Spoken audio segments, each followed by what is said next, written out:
Hello everyone, thanks for stopping in. Today we're going to be talking about Math 120, section 6.4, and this is with the topic of variation. The first thing we're going to do is define what is a variation equation. Well, a variation equation is an equation that relates variables through multiplication,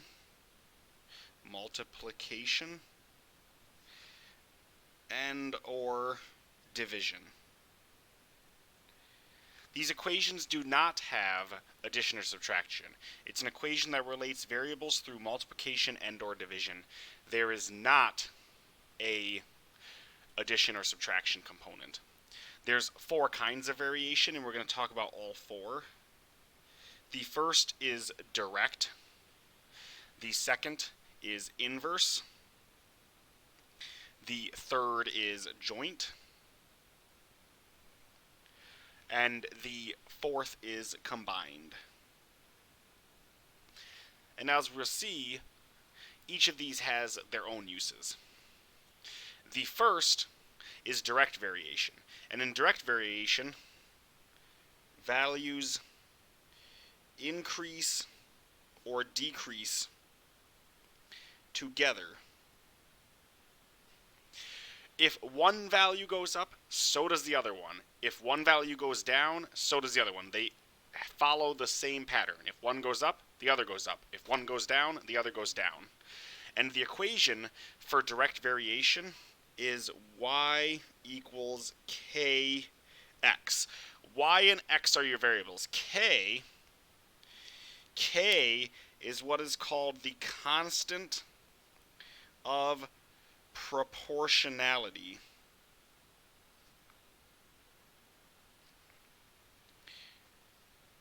The constant of proportionality.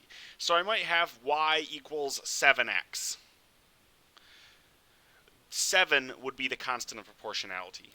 Now, the choice of the letters y and x is arbitrary. I could use any letters. And so let's see an example. It says the length that a spring will stretch S varies directly with the force F attached to the spring. So I have two variables, the length the string stretches, which is S, and the force attached, which is F. And it says varies directly. So what I do is I'm going to write S equals KF. Notice I used the same format, S equals KF, as I did Y equals KX. I just used the variables for my question, right? Y and X are arbitrary. S and F apply to this question. I still used K, though. You always will have a K. It's the constant of proportionality. Now, it says write the equation for the length the spring will stretch. Suppose the constant of proportionality is 0.07. So my answer is going to be S equals 0.07 F. I plug in for K. So my first example is just writing an equation. That is the variation equation for a spring. If the spring is going to stretch more, I have to put more weight on it. Think about it, you're trying to stretch a spring now, right? The more weight you apply to it, the more force you apply to it, the more the string will stretch.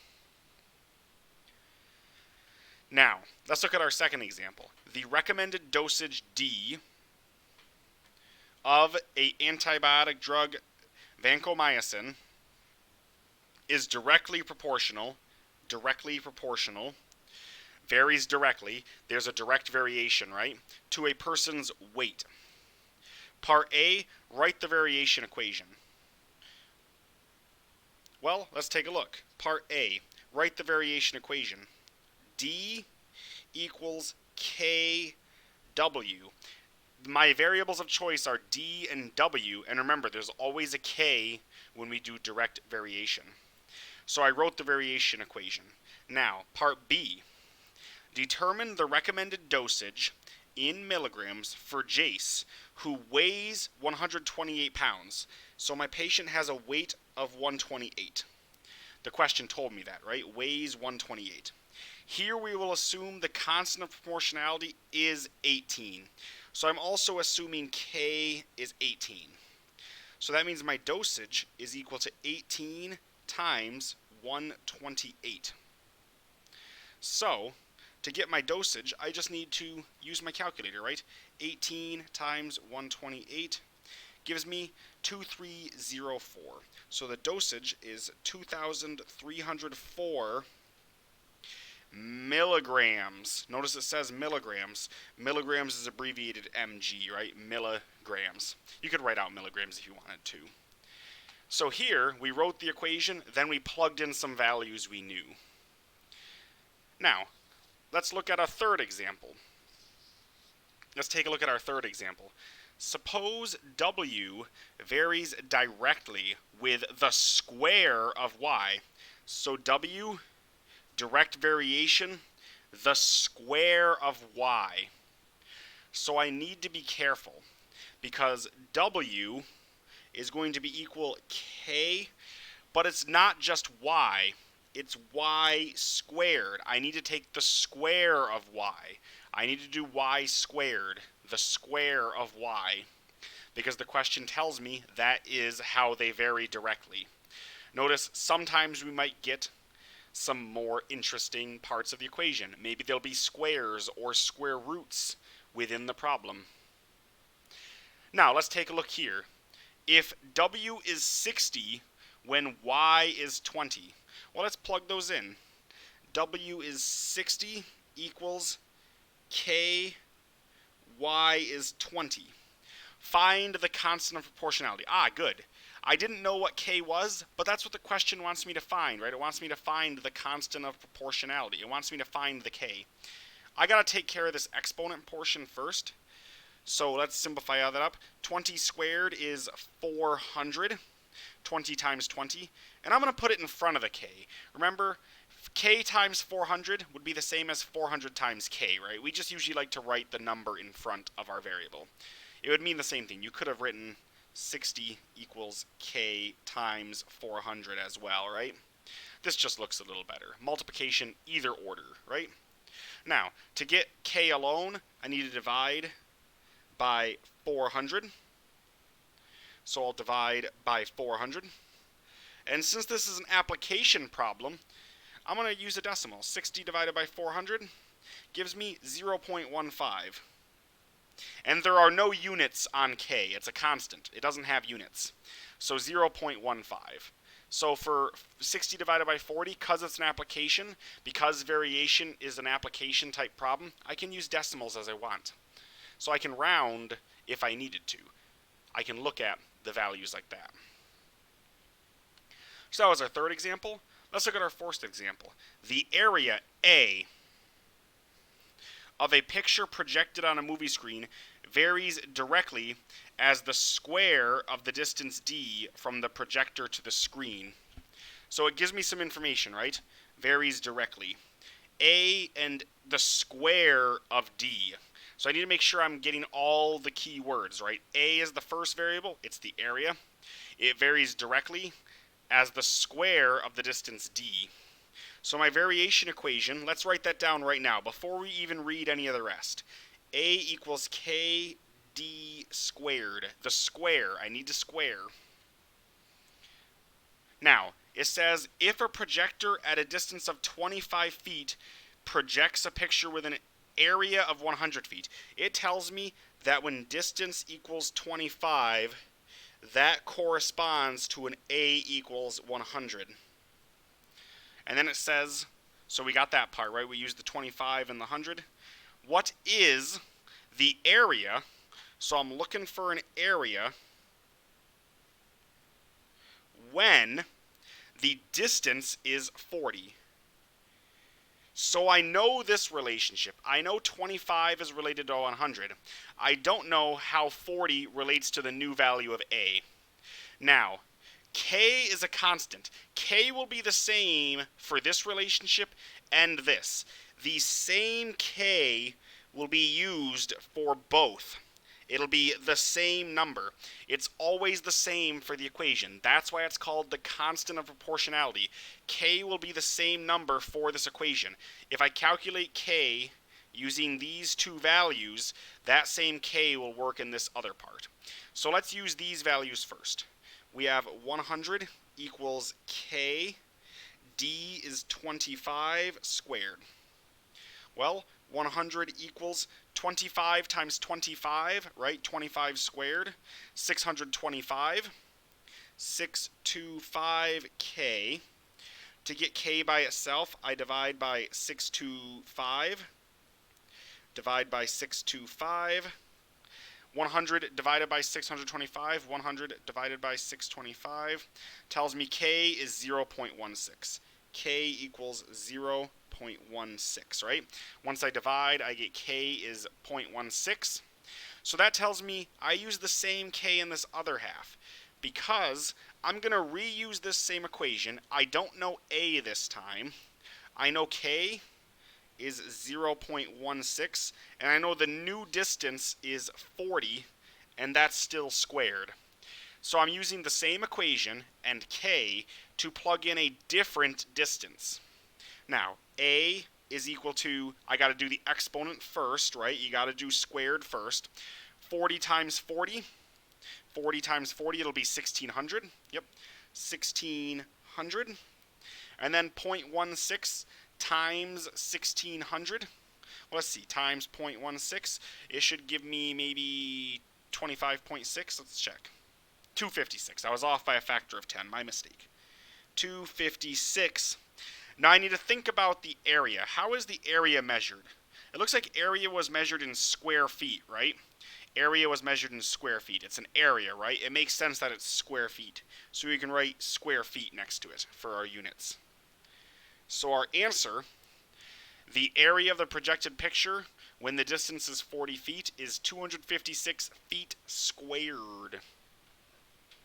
So I can calculate the area for a different distance when given a relationship already. That is a useful real-world application. Many times you might know how variables relate in a specific instance, but you want to theorize how they relate in a different instance. And we can do that now. We can look at some examples of that, right? So that was direct variation. Inverse variation is different. Inverse variation is slightly different. Inverse variation, as one variable increases, the other decreases with inverse variation. If one goes up, the other goes down. Think of it like a seesaw. Think of it like a seesaw. They act opposite. One goes up, the other goes down.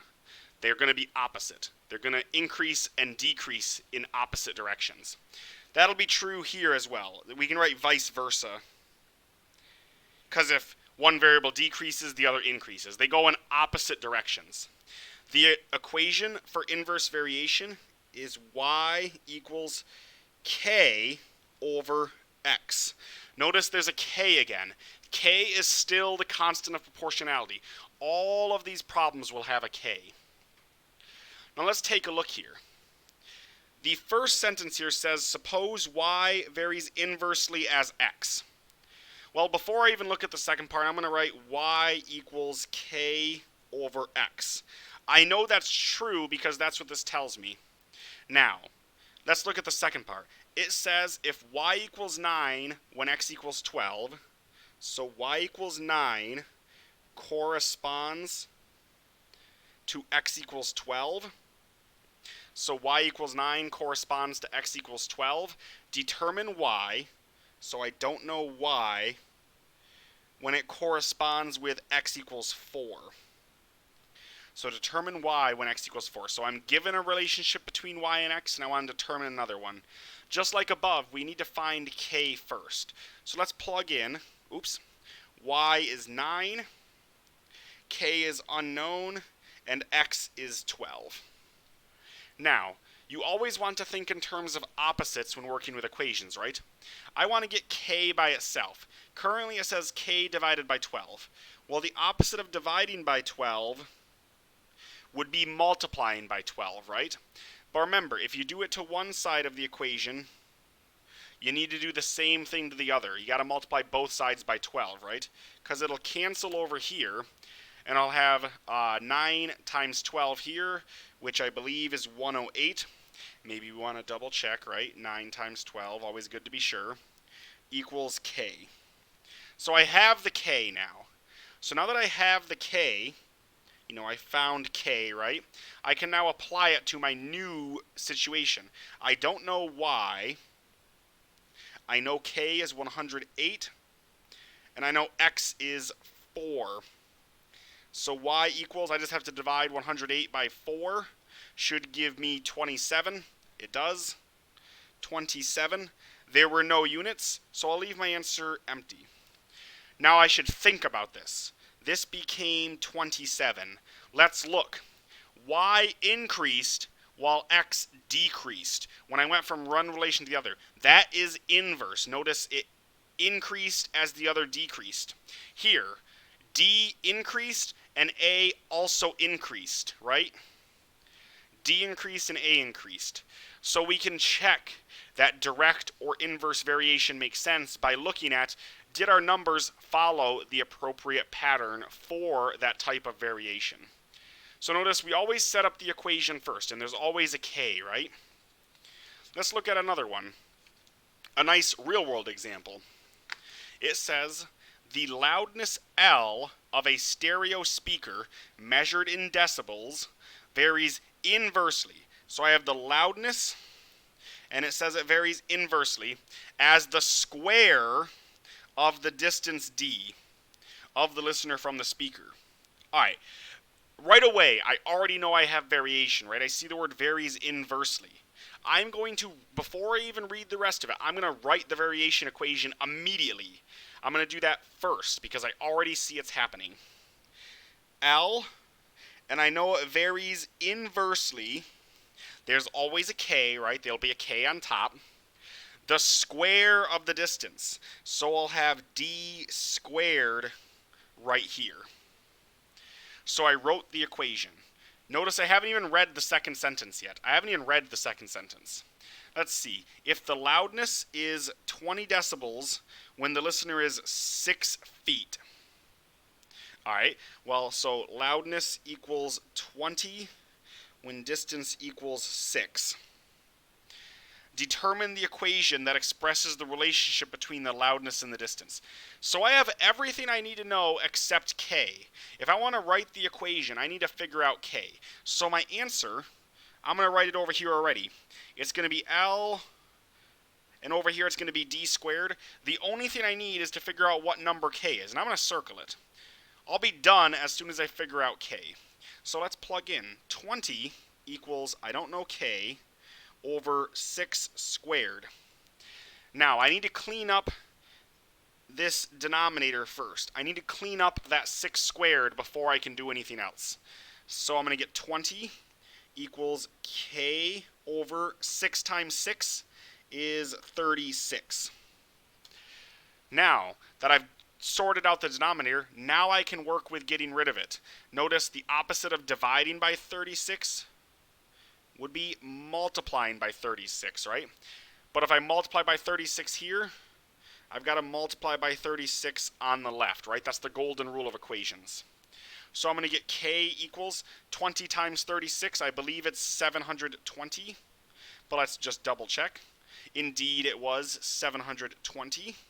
So my k is 720, so I'll put 720 here in my answer, right? All I needed to do was find k to get the equation. So this equation represents this stereo speaker's loudness. I can now calculate it. Maybe I'm about to start a concert, and I want to make sure that the people in the back rows can hear the stereos loud enough. Well, that's a distance, right?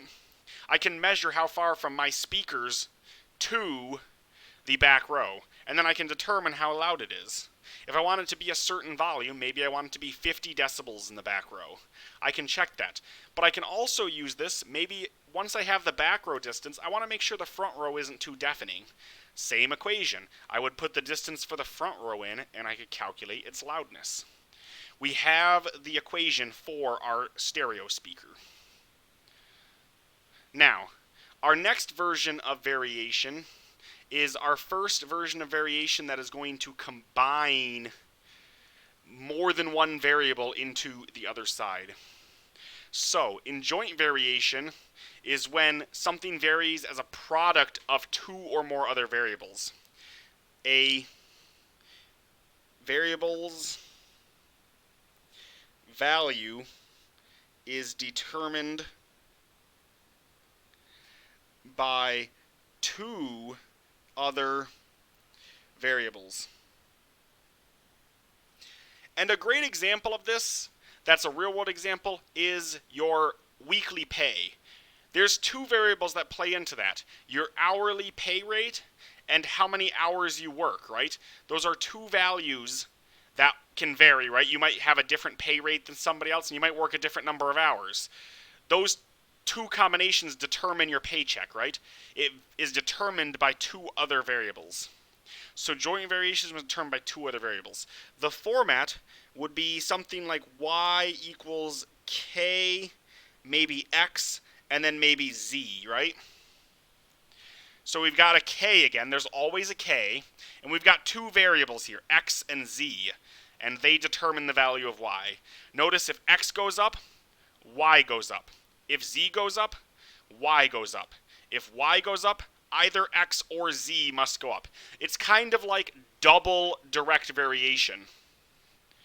And you could have more. You could have k and then, x, z, w, a, b, c, any number of variables, as long as there are joint variation between them. They all affect the outcome of the original variable. So let's take a look here. This says the area A, so I've got a variable A, varies jointly, so I know I'm doing variation, with its base and its height. Before I do anything else, I'm going to write the equation right now. A varies jointly with the base and the height. So A equals KBH. Now, it says if the area of a triangle is 48 inches, so the area is 48, when its base is 12, and its height is 8. These three variables are glued together, or three values for the variables are glued together. 48, 12, and 8 are in relationship to each other. So that was the if part, right? Comma. Determine the area. So the question wants me to determine an area when the base is 15 and the height is 20. Well, we know everything except k, right? We can use the known relationship to find k, and then use that k to work with the unknown relationship. So we'll plug in 48 equals k times b is 12 times h is 8. So on the left, I'll leave the 48 alone for now. On the right, I've got some multiplication. 12 times 8 is 96. And I have k, right? Notice I just cleaned this up a little bit. I multiplied and moved the 96 in front, because you can do that with multiplication, right? You can put things in different orders when you're multiplying. Now, to get k alone, I got to divide by 96. So I'll divide by 96. Tells me k is equal to 48 over 96. Gives me 1/2 as a fraction, or 0.5 as a decimal, right? 48 divided by 96, 0.5. So I have my k. The reason I wrote 1/2 is because you might have already known that area equals 1/2 base times height is the triangle formula. So it's good that we're getting the same formula, right? The triangle formula is another example of joint variation we may have already encountered in our lives. You might have already seen the triangle formula for area. Area equals 1/2 base height. So we can use either the fraction or the decimal. Let's use the decimal because, we don't get much practice with decimals. We've had plenty of fraction practice. A equals k is 0.5. My new b, right, I'm over here. My new b is 15, and my new h is 20.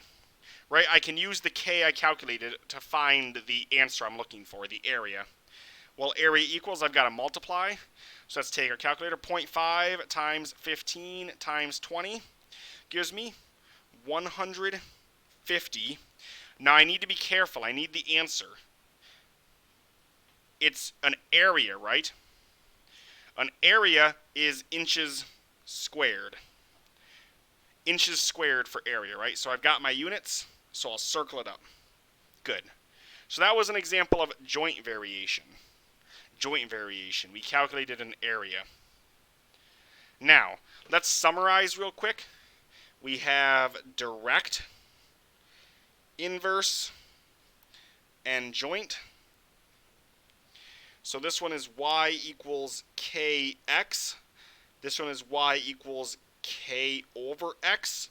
And this one is equal to y is kxz, as many variables as you vary jointly with. So that's a summary of the three we have so far. Now, what about combined variation? Combined variation is a technique of mixing the other variation techniques together. I'm going to abbreviate technique the second time. Oops, sorry, I'm off camera. I'm going to abbreviate is a technique of mixing the other variation techniques, I'm abbreviating this time, together. Combined variation may have direct, inverse, and or joint. It mixes them together. It combines them into one example. And I think the best way to talk about combined variation is to do some examples. Let's take a look here. So, the load L, so I've got a variable L, the load L that a horizontal beam can safely support. So picture it. You've got, a horizontal beam, right? So maybe we draw one so we get an idea. A horizontal beam varies jointly as the width, W, and the square depth. So varies jointly as the width, W, and the square of the depth, and inversely as the length. So my bar has three measurements: width, depth, and length. So let's take a look here. We've got a width, so let's draw it 3D instead. And let's think about this. If you make a bar longer, right, you increase its length. It gets weaker, right? Think about it. If you've ever broken a stick in half, it gets harder to break it in half the smaller it gets, right? The thinner a stick is, the shorter a stick is, the harder it is to break in half. Also, the thicker a stick is, that would be the width, right? The width of the stick. The thicker the stick is, makes it more difficult to break in half. And then the depth. When you're talking about a beam, it's a rectangle, right? It has a depth. How deep does the bar go? The thicker the bar, the deeper the bar is, the more sturdy it will be. You can picture like a steel beam, right? If you want to make a steel beam stronger, you can shorten the length, make it thicker, and make it wider, right? Those are what we can do. So the width and the depth both help, and the length doesn't. That's why it's inversely. So, we want to express L in terms of WD, little l, and K. So we want to write the equation. Well, let's look here. It says L. That is the first part. Now, I want to look. I have an inverse variation right here. It says inversely as the length L. I know since there's an inverse variation with L, that L is going to go in the bottom. It's inversely. Now, I also have to have it varies jointly with the width, W, and the square of the depth. I leave space here. I'm going to put something there. I'm going to put K there. Because it's variation. There's always a K in variation problems. And it always goes in the top. If you have a fraction, put the K in the top. So, I have L varies jointly with W and the square of D, right?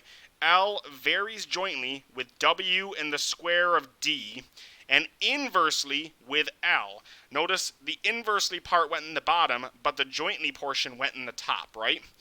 Direct and joint variation go in the top. Inverse variation goes in the bottom. Direct and joint, numerator. Inverse, denominator. And there's always a K. So this equation represents the strength of my steel beam, my horizontal beam.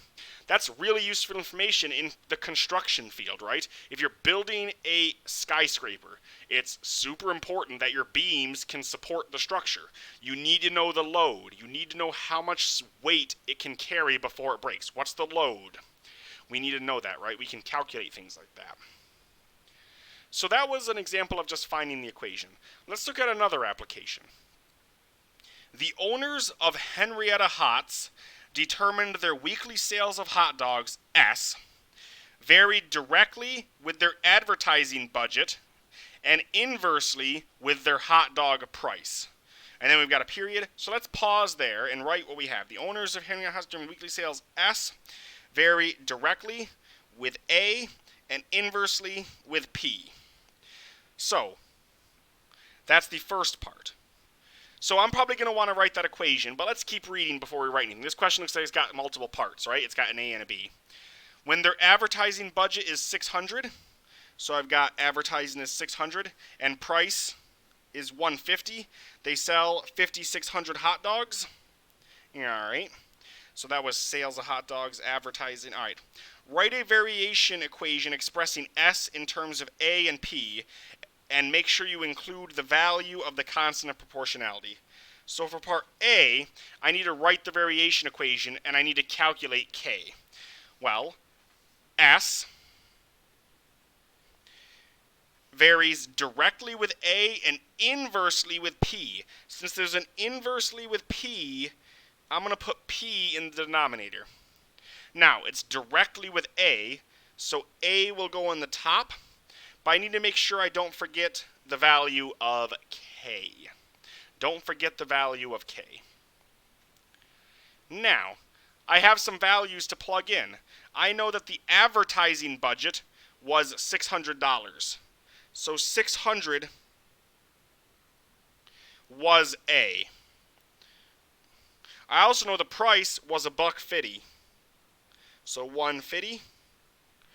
And the sales were 5,600. 5,600. Now, I need to get K alone.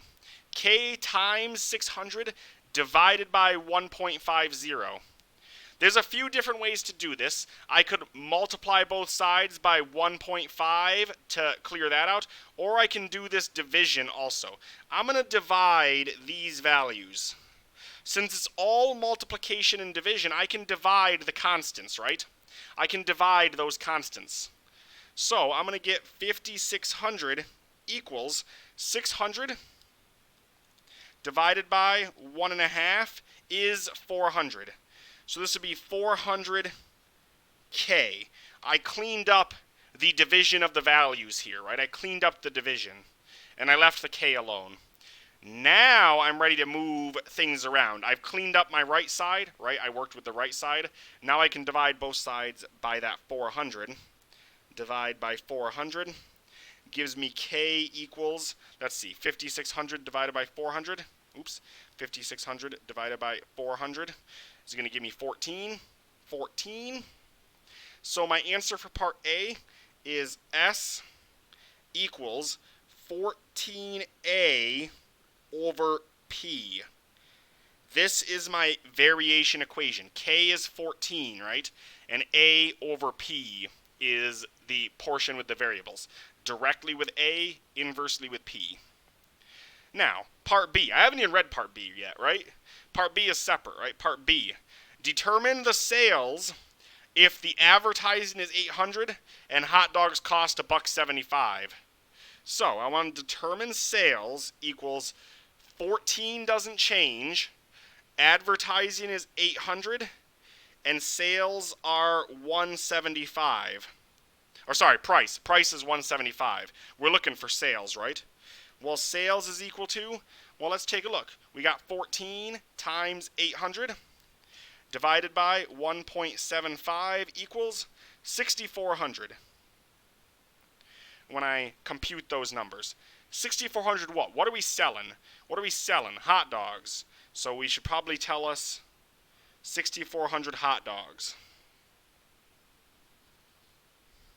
So their expected sales is 6,400 hot dogs.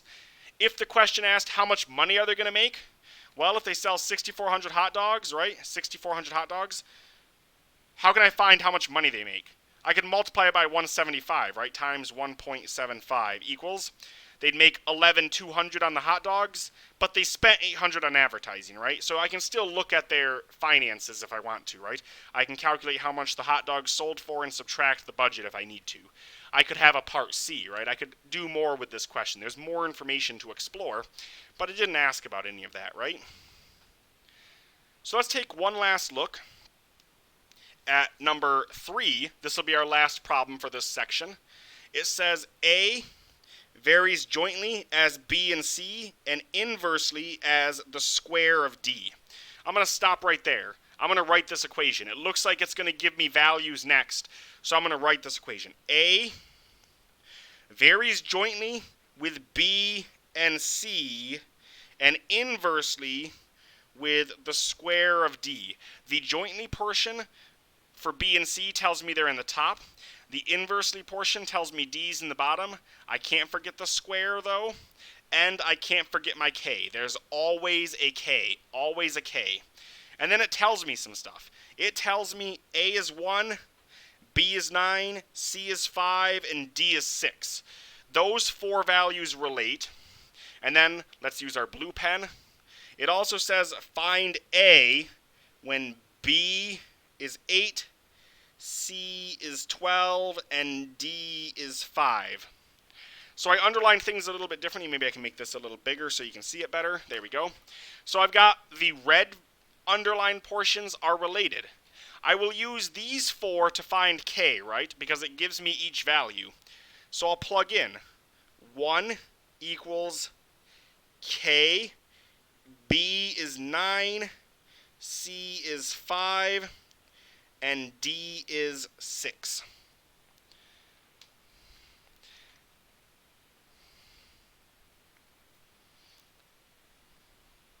Oh, sorry, D squared, right? D squared. I knew something didn't look right. I was trying to figure out where I didn't copy something down. A is 1, K I don't know, B is 9, C is 5, and D is 6. In the bottom, before I can do anything, I've got to sort out that exponent.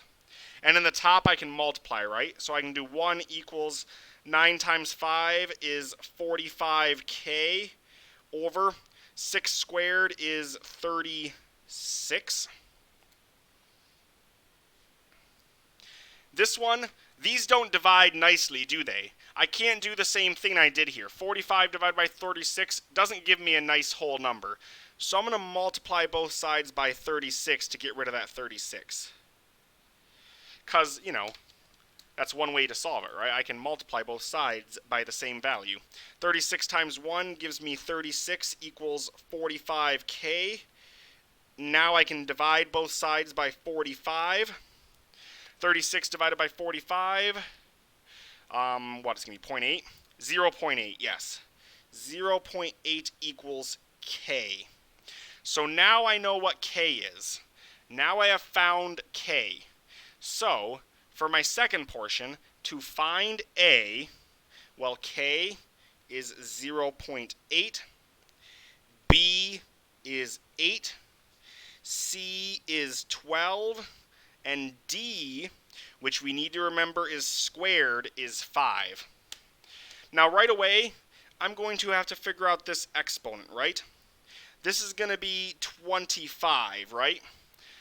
5 squared is 25, so maybe I'll cross out 5 squared and put 25 next to it, because the rest of it is computing, right? Once I figure out the exponent, I want to do 0.8 times 8 times 12, And then I need to divide by 25. Divided by 25 gives me 3.072. 3.072. 3.072. Now here is where I might ask myself if the question wanted me to round. If it said round to 1 decimal place, I'd get 3.1, right? 7 is 5 and above, give it a shove, 3.1. So I just need to compute the value as I'm walking through the problem. And that is the end of our section on variation. I thank you all for joining me, and I will see you next time.